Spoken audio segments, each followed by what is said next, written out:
Depuis le début, son fils Florent le soutient. Depuis le début, Jean-Michel Bissonnay clame son innocence. Je suis à bout.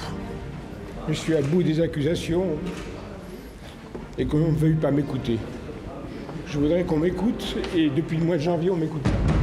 La justice a déjà refusé 8 fois ses demandes de mise en liberté. Aujourd'hui, c'est la 9e fois qu'il réclame sa libération conditionnelle. Florent, mais aussi son frère Marc, espèrent que leur père sera libéré. Le meurtre de Bernadette a eu lieu ici, il y a 1 an et demi, à Castelnau-le-Lay, près de Montpellier. Jean-Michel et Bernadette formaient un couple sans histoire. Ils vivaient paisiblement dans cette villa cossue. À l'heure du drame, le 11 mars 2008, Jean-Michel Bissonnay n'est pas là. Comme chaque mardi, il est à la soirée du Rotary Club. À 22 h, Jean-Michel rentre à la maison. Dans le salon, il découvre le corps ensanglanté de son épouse. Bernadette a été abattue de 2 coups de fusil de chasse. Immédiatement, il appelle les gendarmes.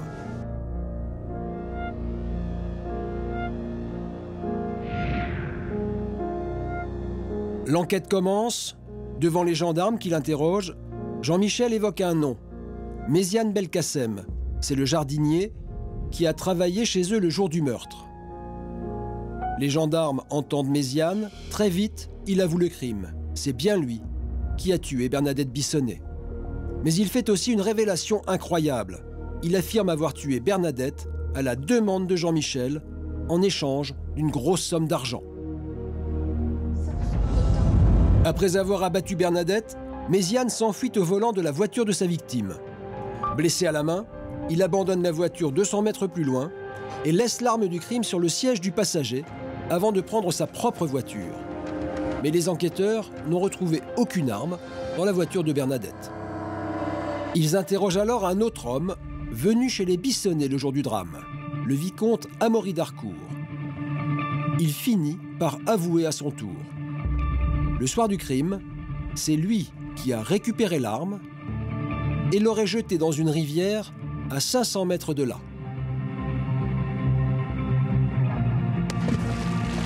Et lui aussi dit avoir agi sur ordre de Jean-Michel Bissonnay. Mais qui est donc Amaury d'Harcourt? À 82 ans, le vicomte vit à 500 km des Bissonnay, dans ce château, en Bourgogne. Descendant d'une des plus anciennes familles aristocratiques de France, dans les années 70, il est l'organisateur des chasses présidentielles de Valéry Giscard d'Estaing.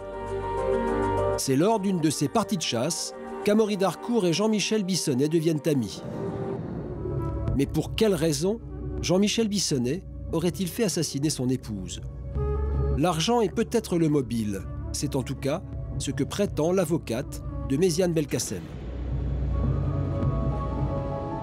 L'idée qu'être veuf, c'est plus avantageux qu'être divorcé, surtout quand on est en séparation de biens et qu'on a organisé une donation au dernier vivant. À l'époque, le vicomte Amaury d'Harcourt avait emprunté de l'argent au couple Bissonnay.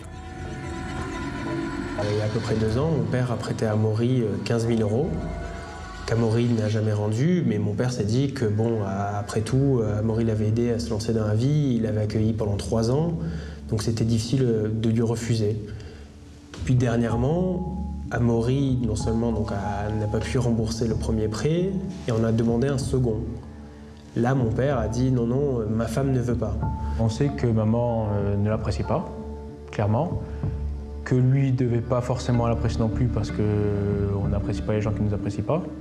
Et voilà, elle le traitait de pique-assiette. Donc on peut très bien imaginer comment Amaury d'Harcourt a pu se dire c'est la femme qui est un obstacle. Le vicomte d'Harcourt serait-il le véritable commanditaire du meurtre? Depuis 18 mois, de nombreuses zones d'ombre subsistent. Un mobile obscur, pas d'aveu, un scénario incohérent. Il n'y a que les témoignages du jardinier et du vicomte qui accusent Jean-Michel Bissonnay. Alors cette fois, pour appuyer leur demande, les fils de Jean-Michel Bissonnay et leurs avocats ont fait réaliser un sondage afin de savoir si la libération conditionnelle de leur père perturberait les habitants de la région montpelliéraine. Le débat, c'est pas du tout de savoir si papa est coupable ou innocent. Il y a la cour d'assises pour ça, il y aura un jury pour ça. Nous, le débat aujourd'hui, c'est de dire est-ce que n'importe qui, avant son procès, doit rester en liberté ou être mis en détention.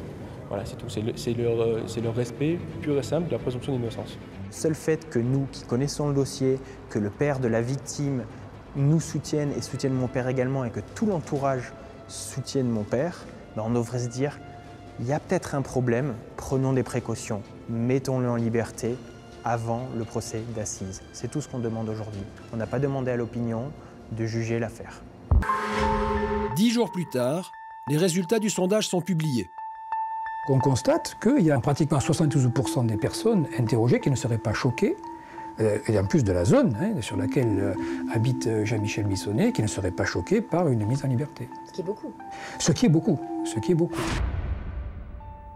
Pour Maître Abrakiewicz, ce genre de procédé pourrait provoquer des dérapages. On a demandé à l'opinion publique, à la rue, de s'exprimer et de donner son avis sur la présomption d'innocence et donc sur l'innocence ou la culpabilité de M. Bissonnette. Si on demande à la rue de s'exprimer, aujourd'hui sur l'innocence, demain elle s'exprimera sur la culpabilité et peut-être demain on aura des gens qui crieront à mort devant les grilles du palais de justice. Et c'est extrêmement choquant de demander à l'opinion publique, de demander à des gens qui ne connaissent pas le dossier de s'exprimer. A l'inverse, pour l'avocat de Jean-Michel Bissonnette, ce sondage est avant tout un élément d'information pour les magistrats. Alors on nous dit les gens ne sont pas au courant du dossier. Bien évidemment qu'ils ne sont pas au courant du dossier, mais le trouble à l'ordre public ne nécessite pas que tout le monde soit au courant de tous les détails de ce dossier. C'est une impression dans l'opinion publique. On demande simplement de savoir si on aura des centaines de personnes dans la rue si Jean-Michel Bissonnette est en liberté. C'est une preuve, c'est une expertise, c'est un élément que nous portons à l'appréciation des magistrats. Ce sondage permettra-t-il à Jean-Michel Bissonnette de sortir de prison? Au tribunal de Montpellier, les juges le considèrent surtout comme un moyen de pression. Il irrite les magistrats. Peu importe que ça les énerve. On est là, nous, on ne porte pas atteinte ni à leur souveraineté, ni à leur légitimité, ni au système judiciaire. On amène un élément de preuve, qu'ils s'en expliquent, qu'ils viennent nous dire ce qu'ils en pensent, mais qu'on ne le passe pas sous silence, comme ça a été le cas devant le juge des libertés, et qu'on en parle partout, sauf dans le prétoire. Donc on attend que les magistrats se prononcent sur ce sondage. Marc et Florent se disent choqués par la réaction des juges. Leur père est en prison, alors que le vicomte Amaury d'Harcourt, présumé complice de l'assassinat, est lui libre, sous contrôle judiciaire. Ça nous peine beaucoup.